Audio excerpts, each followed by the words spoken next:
नमस्कार दोस्तों, स्वागत है आप सभी का संकल्प स्टडी पॉइंट उत्तराखंड में। तो दोस्तों आज हम देखेंगे इंग्लिश से। दोस्तों आज का हमारा प्रैक्टिस सेट रहेगा 16। इससे पहले दोस्तों इंग्लिश से जो है 15 प्रैक्टिस सेट कंप्लीट हो चुके हैं दोस्तों, जिनको आप प्लेलिस्ट में जाके देख सकते हैं।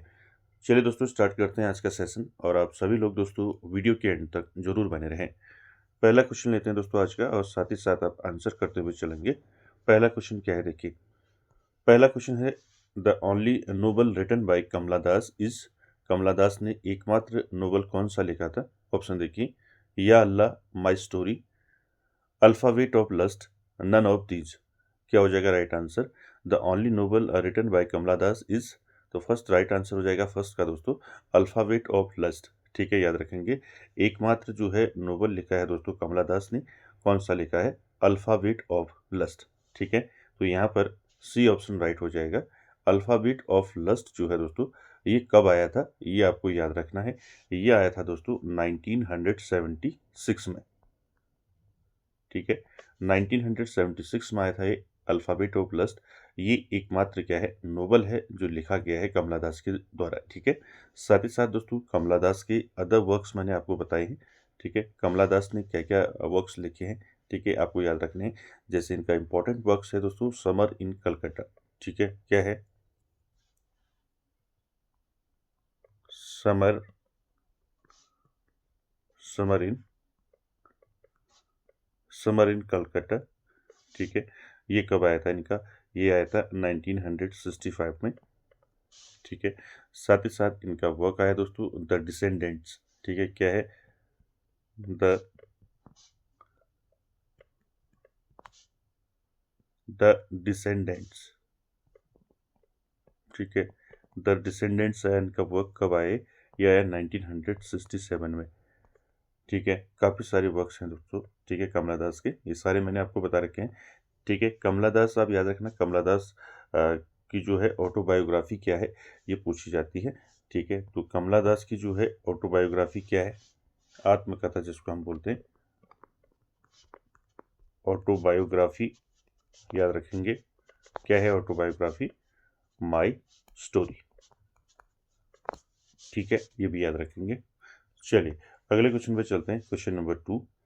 इसका आंसर करेंगे। क्वेश्चन नंबर 2 क्या है देखिए। क्वेश्चन नंबर 2 है, अलू is a character who figures in Amitav Ghosh novel. आपको बताना है अलू कैरेक्टर जो है ये अमिताभ घोष की किस नोवेल में है।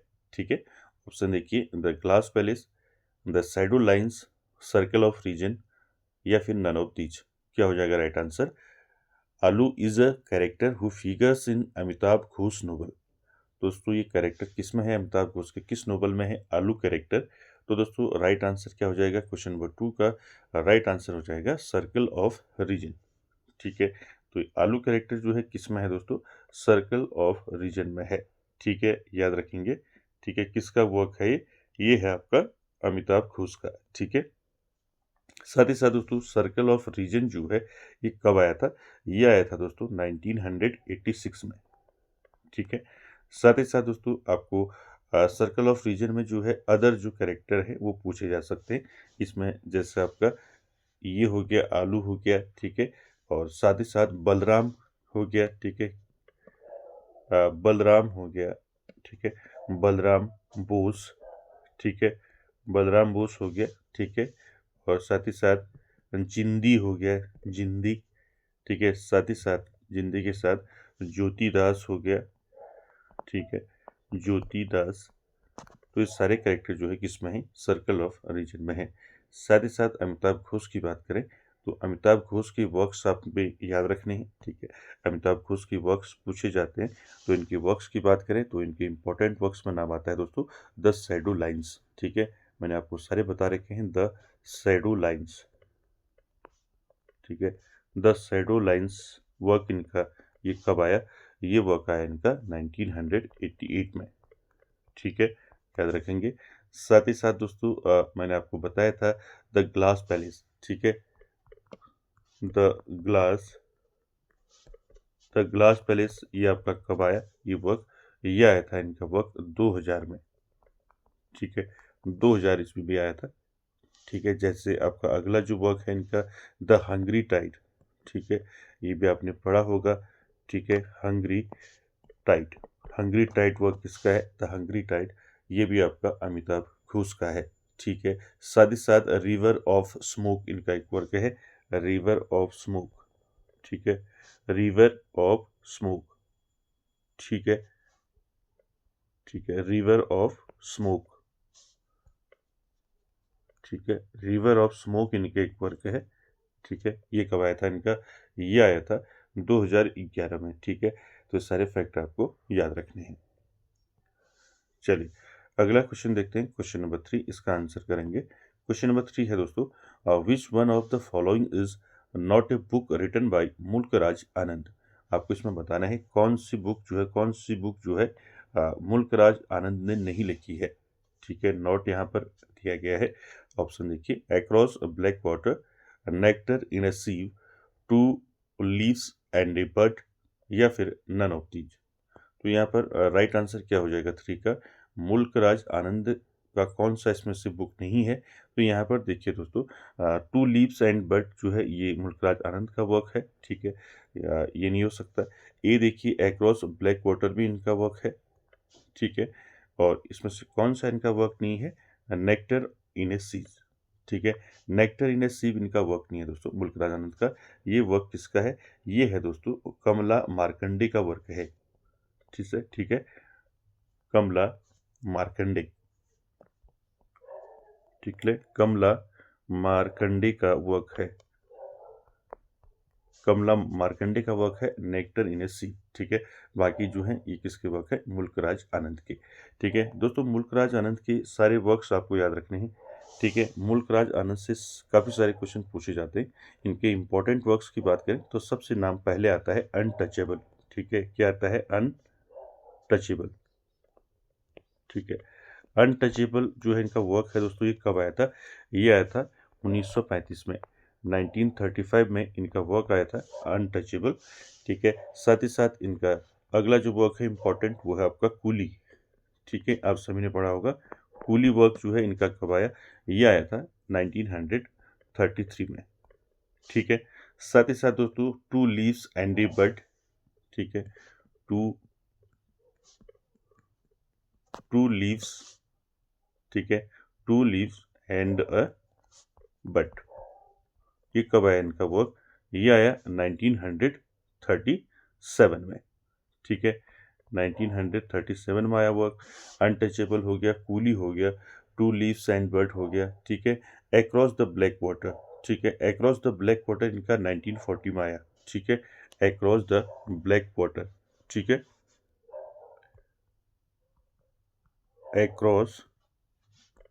Across the black water. ठीक है, अक्रॉस द ब्लैक वाटर ये आया इनका 1940 में। ठीक है, ये सारे वर्क्स किसके हैं? ये हैं दोस्तों मुल्क राज आनंद के। ठीक है, साथ ही साथ मॉर्निंग फेस, ठीक है, काफ़ी इम्पोर्टेंट है। ठीक है, द गोल्डन बाउल, काफ़ी सारे वर्क्स हैं मुल्क राज आनंद के जो इम्पोर्टेंट है, उनको आपने याद रखना है। Untouchable, coolie, two leaves and bird, across the black water. ठीक है, द गोल्डन बाउल। ठीक है, 7 समर्स इनका वर्क है। ठीक है, द बिग हार्ट इनका वर्क है। ठीक है, तो सारे वर्क्स जो है मुल्क राज आनंद के आप याद रखेंगे।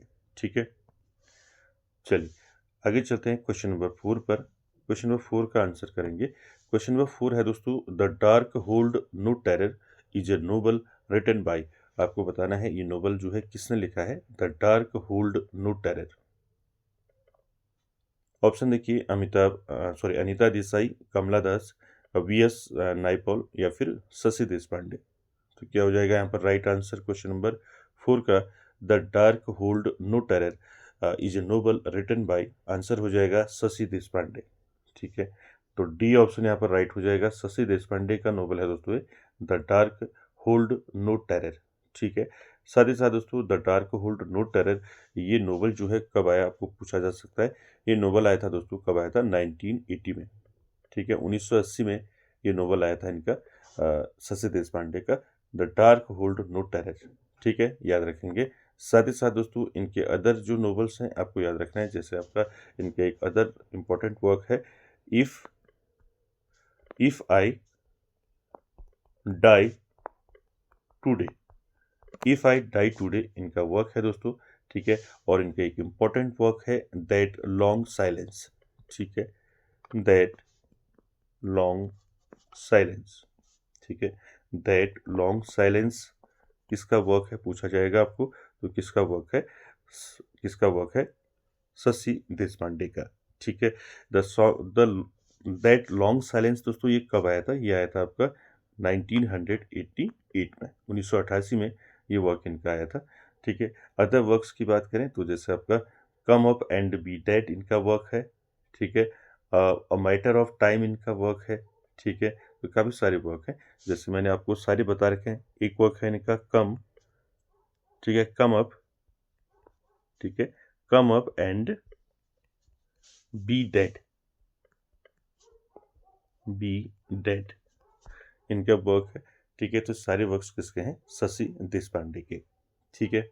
चलिए आगे चलते हैं क्वेश्चन नंबर 5 पर। क्वेश्चन नंबर 5 का आंसर करेंगे दोस्तों। क्वेश्चन नंबर 5 है for which collection of poems was Nissim Ezekiel awarded the Sahitya Academy Award 1983।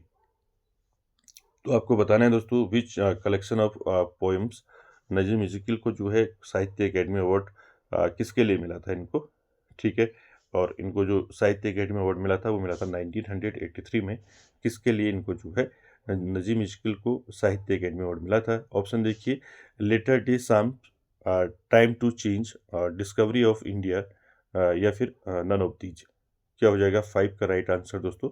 आपको बताना है नजीम इज़ेकिल को जो है साहित्य अकेडमी अवार्ड जो है दोस्तों किसके लिए मिला था 1983 में। तो राइट आंसर क्या हो जाएगा 5 का, 5 का दोस्तों राइट आंसर हो जाएगा लेटर डे साम्स, ठीक है। तो यहाँ पर ए ऑप्शन राइट हो जाएगा, ठीक है। याद रखेंगे नजीम इज़ेकिल को जो है साहित्य अकेडमी अवार्ड किसके लिए मिला था, लेटर डे साम्स के लिए मिला था दोस्तों। कब मिला था अगर पूछा जाता है तो 1983 में मिला था नजीम इज़ेकिल को साहित्य अकेडमी अवार्ड, ठीक है। बात करें दोस्तों नजीम इज़ेकिल की, तो आप जानती हैं दोस्तों इसके काफ़ी सारे वर्क्स हैं नजीम इज़ेकिल के, ठीक है। और साथ ही साथ आपको याद रखना है जो लेटर डे साम्स है दोस्तों ये लिखा गया था 1982 में, ठीक है। ये भी याद रखेंगे। साथ ही साथ दोस्तों इनकी इंपॉर्टेंट वर्क्स की बात करें नजीम इज़ेकिल की तो काफ़ी सारे वर्क्स हैं इनके, ठीक है। जैसे अ टाइम टू चेंज इनका वर्क है, ठीक है। नाइट ऑफ द स्कॉर्पियन इनका वर्क है। द अनफिनिश्ड मैन इनका वर्क है, ठीक है। ये सारे वर्क्स जो हैं इनका एक वर्क है द थर्ड इनका एक वर्क है, ठीक है। तो सारे किसके वर्क्स हैं नजीम इज़ेकिल के, ठीक है। जैसे इनके वर्क्स की बात करें, ठीक है। तो यहाँ पर आपको याद रखना है जैसे आपका पहला इनका वर्क देखेंगे अ टाइम टू चेंज, ठीक है। अ टाइम टू चेंज, ठीक है, किसका वर्क है नजीम इज़ेकिल का है। दूसरा इनका वर्क याद रखेंगे दोस्तों the third, THIRD, the third इनका एक वर्क है, ठीक है। और साथ ही साथ द अनफिनिश्ड मैन इनका वर्क है दोस्तों, द अनफिनिश्ड, ठीक है, द अनफिनिश्ड मैन इनका वर्क है, ठीक है। साथ ही साथ नाइट ऑफ द स्कॉर्पियन इनका वर्क है, ठीक है। नाइट ऑफ द स्कॉर्पियन, ठीक है, SCORPION, ठीक है। तो इम्पोर्टेंट वर्क्स हैं नजीम इज़ेकिल के दोस्तों, याद रखेंगे। चलिए आगे चलते हैं क्वेश्चन नंबर 6 पर। क्वेश्चन नंबर 6 का आंसर करेंगे the first novel of Ruskin Bond watch. आपको बताना है फर्स्ट नोवेल बताना है रस्किन बॉन्ड का कौन सा है। देखिए option, Delhi is not far, room on the roof, vagrants in the valley. तो राइट आंसर क्या हो जाएगा क्वेश्चन नंबर 6 का, the first novel of Ruskin Bond which आप सभी जानते हैं रूम ऑन द रूफ, ठीक है। बी ऑप्शन राइट हो जाएगा। रूम ऑन द रूफ जो है ये फर्स्ट नोवेल है दोस्तों किसका, रस्किन बॉन्ड का, ठीक है। साथ ही साथ दोस्तों याद रखेंगे रस्किन बॉन्ड जो है इनके इंपॉर्टेंट वर्क्स पूछे जाते हैं रस्किन बॉन्ड के, तो याद रखेंगे जैसे आपका daily is not far, room on the roof, ठीक है। साथ ही साथ द ब्लू अम्ब्रेला इनका एक वर्क है ब्लू द ब्लू अम्ब्रेला, ठीक है। द ब्लू अम्ब्रेला इनका वर्क है, ठीक है। और इनका वर्क है our trees still grow in Dehra, इनका वर्क है, ठीक है। साथ ही साथ दोस्तों the room on the roof, ठीक है, ये कब आया पूछा जा सकता है आपको। ये आया था 1956 में, ठीक है, 1956 में आया था रूम ऑन द रूफ, ठीक है।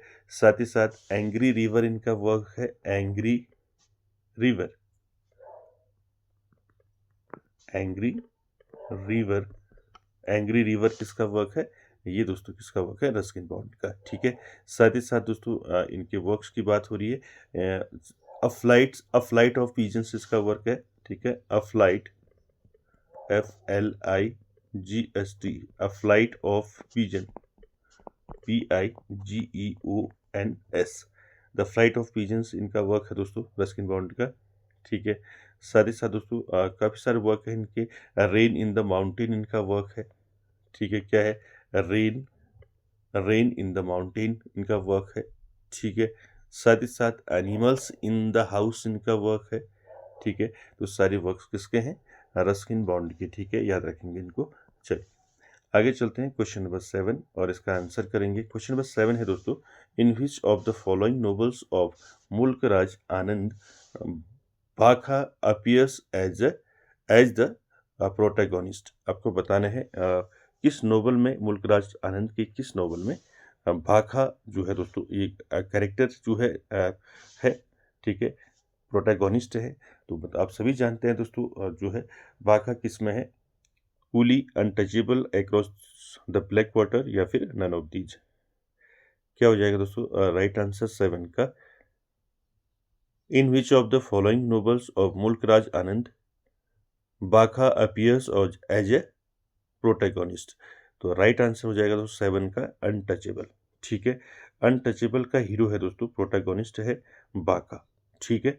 तो यहाँ पर 7 का राइट आंसर हो जाएगा अनटचेबल, बी ऑप्शन राइट हो जाएगा, ठीक है। यहाँ पर दोस्तों इनके जो है आपको याद रखने हैं, मुल्क राज आनंद के जो नोवेल हैं उनमें प्रोटैगोनिस्ट पूछा जाता है, ठीक है। तो प्रोटैगोनिस्ट पूछा जाता है तो ये आपको याद रखना है। जैसे आपका अनटचेबल में प्रोटैगोनिस्ट कौन है, तो अभी हमने बताया इसमें है भाखा, ठीक है।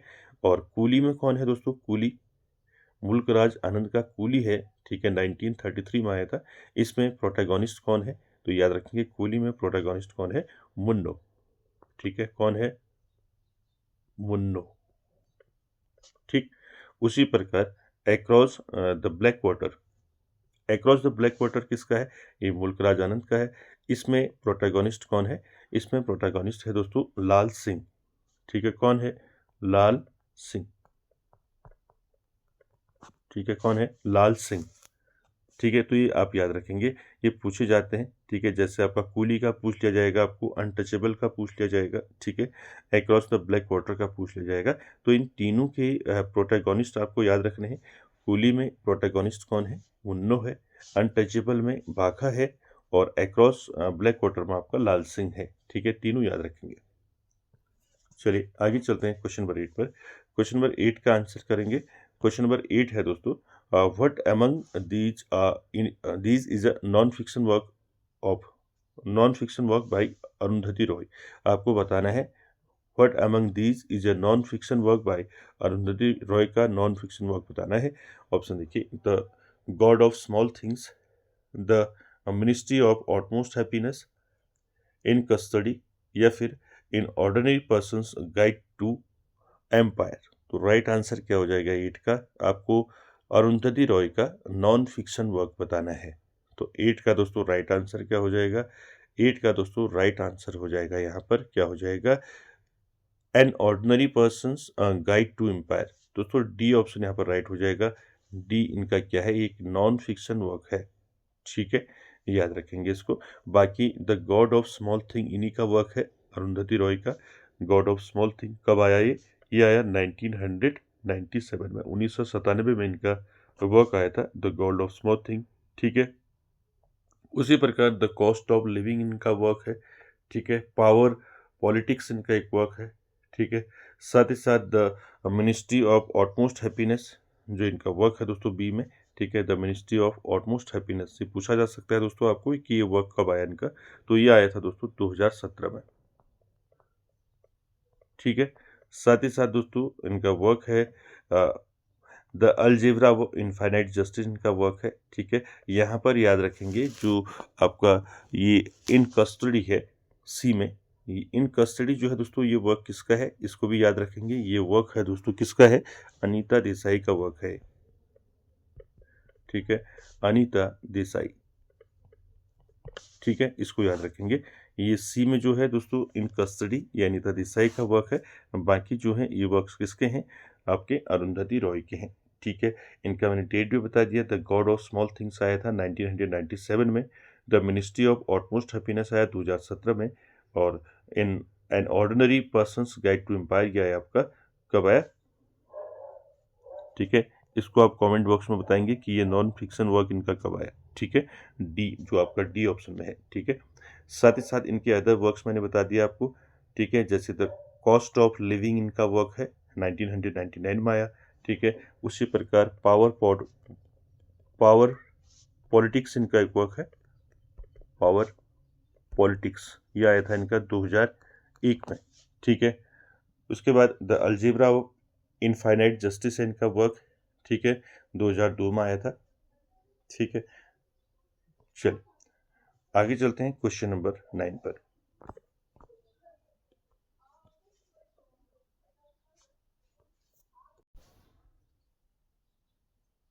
चलिए क्वेश्चन नंबर 9 का आंसर करेंगे। क्वेश्चन नंबर 9 क्या है दोस्तों, क्वेश्चन नंबर 9 है the grandmother's tale is written by. आपको बताना है दोस्तों द ग्रैंड मदर्स टेल जो है किसने लिखा है, रिटन बाय। ऑप्शन देखिए, अमिताभ घोष, आर के नारायण, मुल्क राज आनंद या फिर none of these. Right answer क्या हो जाएगा क्वेश्चन नंबर 9 का दोस्तों, the grandmother's tale is written by, आप सभी जानते हैं, आर के नारायण। ठीक है, द ग्रैंड मदर्स टेल किसने लिखा है, ये लिखा है आर के नारायण ने। ठीक है, बी ऑप्शन यहाँ पर राइट हो जाएगा दोस्तों, आर के नारायण। ठीक है, साथ ही साथ दोस्तों द ग्रैंड मदर्स टेल जो है ये क्या है, एक सेमी ऑटोबायोग्राफिकल टेल है। ठीक है, क्या है, सेमी ऑटोबायोग्राफिकल टेल है अबाउट नारायण्स ग्रेट ग्रैंड मदर बाला। ठीक है, आपने पढ़ा होगा, who leaves home to find her husband. ठीक है, इसके बारे में मैंने आपको बताया था पहले। द ग्रैंड मदर्स टेल को आप अच्छे से एक बार इसको पढ़ लें। ठीक है, ये एक सेमी ऑटोबायोग्राफिकल टेल है और इसको लिखा है आर के नारायण ने। ठीक है, याद रखेंगे। साथ ही साथ आपको पूछ लिया जाएगा द ग्रैंड मदर्स टेल जो है ये फर्स्ट पब्लिश कब हुआ था। ठीक है, फर्स्ट पब्लिश की बात करें दोस्तों, ये फर्स्ट पब्लिश हुआ था 1992 में। ठीक है, याद रखेंगे, पूछ लिया जाएगा आपको द ग्रैंड मदर्स टेल जो है ये फर्स्ट पब्लिश कब हुआ था, ये हुआ था 1992 में। ठीक है, याद रखेंगे इसको। साथ ही साथ दोस्तों आर के नारायण के वर्क्स आपको पूछे जाते हैं। ठीक है, आर के नारायण जो है दोस्तों इनके वर्क्स, इनके नोवेल जो है पूछे जाते हैं दोस्तों। कौन कौन से हैं याद रखेंगे। ठीक है, काफ़ी सारे इनके नोवेल हैं दोस्तों। ठीक है, मेजर नोवेल्स की बात करें तो आप याद रखेंगे, पहला स्वामी एंड फ्रेंड्स। ठीक है, Swami and friend, Swami and friends. ठीक है, दूसरा याद रखेंगे दोस्तों the bachelor of arts.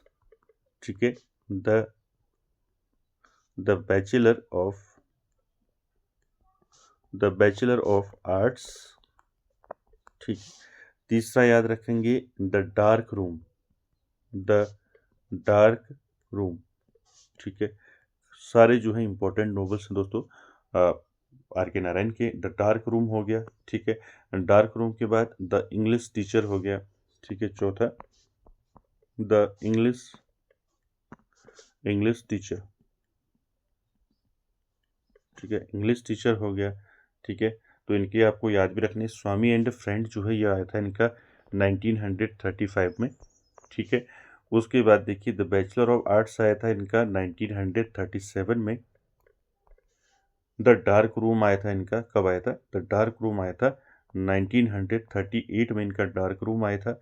The English teacher कई बार पूछा गया है, द इंग्लिश टीचर जो है इनका वर्क आर के नारायण का, इंग्लिश टीचर इनका आया था 1945 में।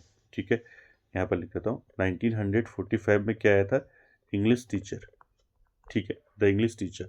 साथ ही साथ दोस्तों यहाँ पर द फाइनेंशियल एक्सपर्ट इनका वर्क है, वेटिंग फॉर द महात्मा इनका एक वर्क है। ठीक है। द गाइड हो गया, फेमस आपने पढ़ा होगा, ठीक है, द गाइड, ठीक है। द गाइड इनका वर्क है दोस्तों, कब आया था द गाइड? द गाइड आया था 1958 में, ठीक है। ये सारे वर्क्स किसके हैं? आर के नारायण के, इनको नोट कर लें, ठीक है। और ये कब आए ये भी आपको नोट रखने हैं, ठीक है। देखिए द गाइड की बात हो रही थी, ठीक है, द गाइड, ठीक है। तो इसी के लिए इनको क्या मिला था बताइए? इसी के लिए इनको क्या मिला था? द गाइड के लिए क्या मिला था? द गाइड के लिए मिला था इनको साहित्य अकेडमी अवार्ड, ठीक है। साहित्य अकेडमी अवार्ड मिला था द गाइड के लिए। और द गाइड कब आया था इनका? 1958 में, ठीक है, ये याद रखेंगे।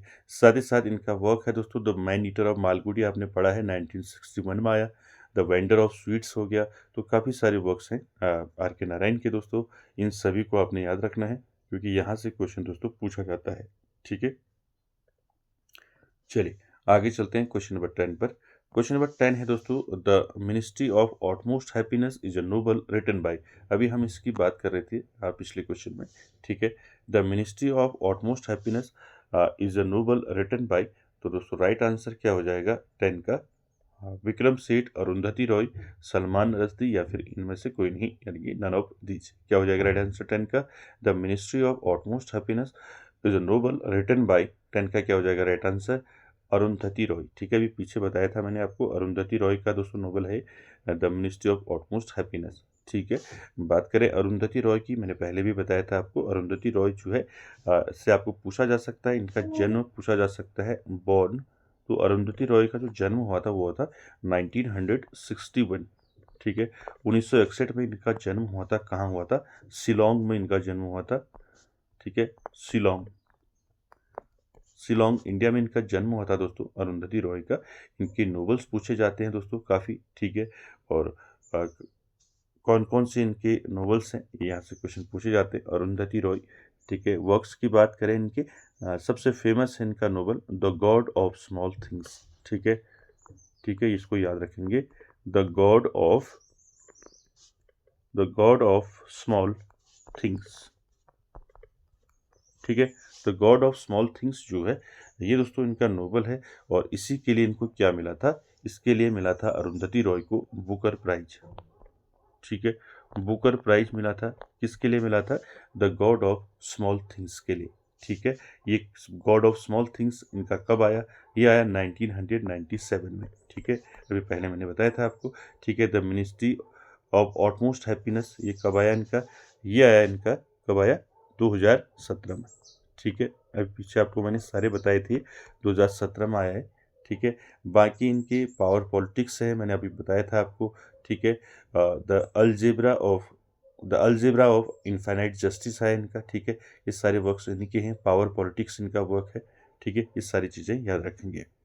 चलिए अगले क्वेश्चन पर चलते हैं, क्वेश्चन नंबर 11। इसमें आपको बताना है which renaissance playwrights is not a member of the university wits, ठीक है। आपको इसमें बताना है कौन सा रेनेसा प्लेराइट्स जो है not a member of the university wits. इसमें कौन जो है यूनिवर्सिटी विट्स का मेंबर नहीं रहा है? ऑप्शन देखिए, Thomas Kyd, Robert Greene, John Webster, Christopher Marlowe. क्या हो जाएगा दोस्तों 11 का राइट आंसर क्या हो जाएगा? तो आप सभी जानते हैं दोस्तों यूनिवर्सिटी विट्स में कौन कौन से राइटर्स आते हैं, ये आपको हमेशा पूछे जाते हैं, ठीक है। यूनिवर्सिटी विट्स में दोस्तों देखिए थॉमस किड है, ठीक है, रॉबर्ट ग्रीन भी है, क्रिस्टोफर मार्लो भी है, ठीक है। तो यहाँ पर जॉन वेबस्टर नहीं है, ठीक है। तो यहाँ पर राइट आंसर सी हो जाएगा, ठीक है। बात करें यूनिवर्सिटी विट्स की दोस्तों, तो यूनिवर्सिटी विट्स जो है आपने सभी ने पढ़ा है, वो एक group of late 16th century English playwrights who educated at Oxford और कैम्ब्रिज। यहाँ पर दोस्तों यूनिवर्सिटी विट्स में ऑक्सफोर्ड और कैम्ब्रिज से पढ़े हुए जो हैं वो थे, प्लेराइट्स थे। इनके नाम पूछे जाते हैं, ठीक है। यहाँ पर 3 नाम आपको ऊपर दिए हैं, थॉमस किड, रॉबर्ट ग्रीन और क्रिस्टोफर मार्लो। 3 यहाँ हो गए। इसके साथ ही साथ याद रखेंगे जॉन ली, ठीक है, थॉमस लॉज,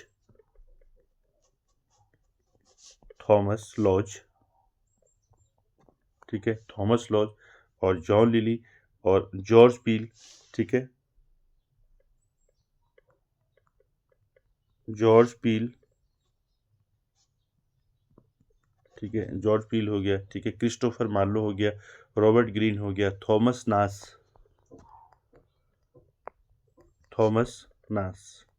NASH, ठीक है। तो ये दोस्तों क्या है, यूनिवर्सिटी विट्स हैं, ठीक है, इनको याद रखेंगे कौन कौन है, ठीक है। देखिए, थॉमस किड हो गया, Robert Greene, Christopher Marlowe, George Peele, John Lyly, Thomas Lodge और थॉमस नास, ठीक है। ये सारे क्या है, यूनिवर्सिटी विट्स हैं दोस्तों। ये पूछे जाते हैं हमेशा, इनके नाम आपको याद रखने हैं। जैसे जॉन लिली हो गया, थॉमस लॉज हो गया, ग्रीन पीले हो गया, ठीक है। ये जो है ऑक्सफोर्ड से थे। जैसे आपका क्रिस्टोफर मार्लो हो गया, रॉबर्ट ग्रीन हो गया, थॉमस नास हो गया, ये कैम्ब्रिज से पढ़े हुए थे, ठीक है। तो इन दोनों को दोस्तों याद रखेंगे, ठीक है। इसमें कौन कौन से राइटर्स, कौन कौन से प्ले राइट्स आते हैं, ये आपको याद रखना है। यूनिवर्सिटी विट्स, ये जो टर्म है जो दोस्तों, ये रेफर करता है, the term refers to a group of educated writers in London during the 1580s and 1590s, ठीक है। तो इनके नाम आपको याद रखने हैं। चलिए अगला क्वेश्चन देखते हैं, क्वेश्चन नंबर 12। क्वेश्चन नंबर 12 है दोस्तों, विच of the following is not a revenge tragedy. आपको बताना है इनमें से कौन जो है एक रिवेंज ट्रेजिडी नहीं है। ऑप्शन देखिए, हैमलेट, द डचेज ऑफ मल्फी, वॉलपोन या फिर गॉर्बाडक। तो क्या हो जाएगा यहाँ पर 12 का राइट आंसर बताइए। विच of the following is not a revenge tragedy. तो यहाँ पर राइट आंसर क्या हो जाएगा दोस्तों, बताइए। तो 12 का दोस्तों राइट आंसर हो जाएगा आपका वॉलपोन, ठीक है। सी ऑप्शन यहाँ पर राइट आंसर हो जाएगा, वॉलपोन, ठीक है। वॉलपोन जो है एक रिवेंज ट्रेजिडी नहीं है, ठीक है। वॉलपोन क्या है दोस्तों, ये है कॉमेडी, ठीक है। क्या है, ये एक कॉमेडी है, ठीक है। किसके द्वारा लिखा गया इसको, वॉलपोन को याद रखेंगे, बेन जॉनसन, ठीक है। बेन जॉनसन का वर्क है दोस्तों वॉलपोन, ठीक है। ये कॉमेडी है, ठीक है। कब आया ये, 1606 में आया है, ठीक है। साथ ही साथ बाकी आपके हैमलेट हो गया, द डचेज ऑफ मल्फी और गोरबाडॉग, ये जो है दोस्तों तीनों क्या है, आपके रिवेंज ट्रेजिडी है। वॉलपोन जो है एक कॉमेडी है, ठीक है। इसको याद रखेंगे। साथ ही साथ दोस्तों यहाँ पर आपको याद रखना है, जो वॉलपोन है ये कब आया, 1606 में। कॉमेडी है, किसने लिखा है, बेन जॉनसन ने, ठीक है। तो राइट आंसर यहाँ पर सी हो जाएगा। साथ ही साथ दोस्तों यहाँ पर एक दिया है आपका गोरबाडक, ठीक है। गोरबाडक जो है दोस्तों, ये क्या है, फर्स्ट इंग्लिश ट्रेजिडी है, ठीक है। क्या है, फर्स्ट इंग्लिश ट्रेजिडी, ठीक है। फर्स्ट इंग्लिश ट्रेजिडी, ठीक है, याद रखेंगे। फर्स्ट इंग्लिश ट्रेजिडी है, क्या है, गोरबाडक, ठीक है। गोरबाडक जो है दोस्तों, ये फर्स्ट इंग्लिश ट्रेजिडी है। इसको लिखा था थॉमस सैकविली एंड आपका थॉमस नॉर्टन के द्वारा, ठीक है। तो यहाँ पर राइट आंसर वॉलपोन हो जाएगा, ये कॉमेडी है, बाकी सारे ट्रेजिडी है, ठीक है। चलिए अगला क्वेश्चन देखते हैं, क्वेश्चन नंबर 13 है दोस्तों। क्या है देखिए, क्वेश्चन नंबर 13 है, विच of the following is not a tragedy bye Shakespeare. William Shakespeare का है दोस्तों, कौन सा इसमें ट्रेजिडी नहीं है पूछा है, ठीक है। तो विलियम शेक्सपियर की कॉमेडी एंड ट्रेजिडी आपको याद रखनी है, ठीक है। देखिए, Macbeth, Hamlet, Othello, the Tempest. तो राइट आंसर क्या हो जाएगा 13 का दोस्तों, 13 का राइट आंसर हो जाएगा दोस्तों द टेम्पेस्ट, ठीक है। ये आपका ट्रेजिडी नहीं है, ठीक है। बाकी आपकी मैकबेथ, हैमलेट, ओथेलो क्या है, ये ट्रेजिडी है। और द टेम्पेस्ट है दोस्तों, ये क्या है, टेम्पेस्ट, बताइए। द टेम्पेस्ट क्या है, ये क्या है, इनका कॉमेडी है, ठीक है। तो इसको याद रखेंगे। बाकी सारे क्या हैं, ट्रेजिडी हैं, और द टेम्पेस्ट इनका कॉमेडी है, ठीक है। दोनों याद रखेंगे, कॉमेडी एंड ट्रेजिडी। कॉमेडी में कौन कौन से आते हैं, कॉमेडी में जो टेम्पेस्ट हो गया, ठीक है, द कॉमेडी ऑफ एरर्स हो गया, द मर्चेंट ऑफ वेनिस हो गया, ठीक है, और मिडसमर नाइट्स ड्रीम हो गया, एज यू लाइक इट हो गया, ये सब आ गए कॉमेडी में। और आपकी ट्रेजिडी में आ गई हैमलेट, ओथेलो, मैकबेथ, ठीक है, किंग लियर हो गया, एंटोनी एंड क्लोपेट्रा हो गया, रोमियो एंड जूलियट हो गया, ठीक है, जूलियस सीजर हो गया। ये सारे किस्से आगे आपके ट्रेजिडी में आ गए, ठीक है दोस्तों। यहाँ से पूछा जाएगा आपको, ठीक है, इसलिए आप विलियम शेक्सपियर की ट्रेजिडी और कॉमेडी को अच्छे से याद रखें। अगला क्वेश्चन है क्वेश्चन नंबर 14 है दोस्तों, who coined the term metaphysical poets. आपको बताना है who coined the term metaphysical poets, term किसने कॉइन्ड किया। ऑप्शन देखिए, John Dryden, T S. Eliot, doctor Samuel Johnson या फिर नन ऑफ दीज। तो 14 का दोस्तों राइट आंसर क्या हो जाएगा, राइट आंसर हो जाएगा डॉक्टर सैमुअल जॉनसन। ठीक है, तो आप सभी जानते हैं सी ऑप्शन यहाँ पर राइट हो जाएगा। याद रखेंगे, मेटाफिजिकल पोएट्स टर्म किसने कॉइन्ड किया, डॉक्टर सैमुअल जॉनसन ने। ठीक है, चलिए अगला क्वेश्चन देखिए, क्वेश्चन नंबर 15 दोस्तों क्या है। क्वेश्चन नंबर 15 है, हु रोट द फेमस ऐसे द मेटाफिजिकल पोएट्स। ठीक है, आपको बताना है दोस्तों, द मेटाफिजिकल पोएट्स ये फेमस ऐसे है दोस्तों, किसका है फेमस ऐसे, प्रसिद्ध निबंध है, किसका है द मेटाफिजिकल पोएट निबंध। ऑप्शन देखिए, ड्राइडन, टी.एस. इलियट, जॉनसन या फिर नन ऑफ दीज। तो राइट आंसर क्या हो जाएगा, हु रोट द फेमस ऐसे द मेटाफिजिकल पोएट्स।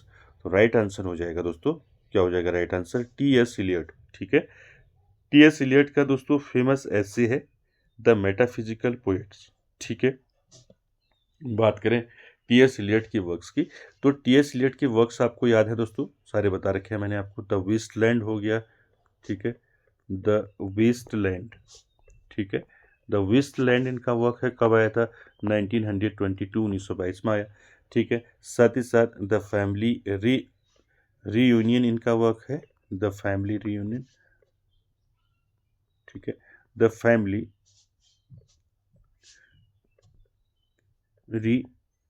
रीयूनियन। ठीक है, साथ ही साथ दोस्तों मर्डर इन द कैथेड्रल इनका वर्क है, कॉकटेल पार्टी इनका वर्क है। ठीक है, कॉकटेल पार्टी। ठीक है, कॉकटेल पार्टी किनका वर्क है, टी.एस. इलियट का है कॉकटेल पार्टी। ये कब आया था, ये पूछा जाता है। कॉकटेल पार्टी आया था दोस्तों इनका 1949 में, 1949 में आया था। द फैमिली रीयूनियन आया था इनका 1939 में। ठीक है, 39। ये सारे वर्क्स किसके हैं, टी.एस. इलियट के हैं। ठीक है, the love song of J Alfred Prufrock इनका वर्क है। ठीक है, तो सारे वर्क तो है किसके हैं, इनका एक इंपॉर्टेंट वर्क्स भी है दोस्तों, कॉन्फिडेंशियल क्लर्क इनका एक वर्क है। ठीक है, कब आया था, ये आया था 1954 में। तो मैंने आपको टी.एस. इलियट के सारे वर्क्स बता रखे हैं। ठीक है, सभी को आपने याद रखना है। तो दोस्तों आज के सेशन में इतना ही। आई होप आप सभी को अच्छा लगा होगा, और वीडियो को एंड तक देखने के लिए थैंक यू वेरी मच।